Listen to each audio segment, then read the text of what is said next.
सरकारी नौकरियों में आरक्षण पर एक बड़ा फैसला सुप्रीम कोर्ट का अभी-अभी आया है और उस फैसले में कहा गया है कि जनरल की सीट पर कोई भी आरक्षण लेने वाला व्यक्ति दावा नहीं कर सकता अगर उसने एक बार आरक्षण का फ़ायदा ले लिया है।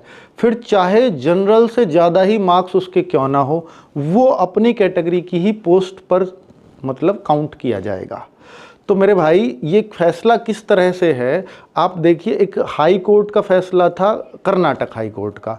उसमें एक साथी ने जो आईएफएस जो भारतीय वन सेवा है उसमें वो एससी का कैंडिडेट था, उसने एक केस किया था और वो हाई कोर्ट के फैसले को सुप्रीम कोर्ट ने पलटा है।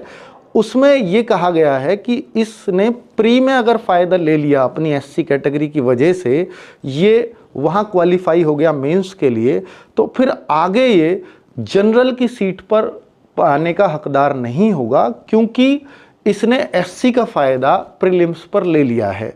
चाहे अब एससी की कट ऑफ ज़्यादा जाए या जनरली कट ऑफ एससी से कम रह जाए, तो फिर ये जनरल की सीट पर काउंट नहीं होगा, अर्थात फिर इसको बाहर होना होगा अगर इसके एससी की कट ऑफ को ये क्रॉस नहीं कर पाता है तो उस तरह का ये फैसला है। यानी एक बार अगर आप आरक्षण ले लेते हैं तो फिर आप जनरल की सीट पर सेलेक्ट होने का दावा नहीं कर सकते। फिर चाहे कितने भी मार्क्स आपके क्यों ना हो, आप अपनी ही कैटेगरी में काउंट किए जाओगे।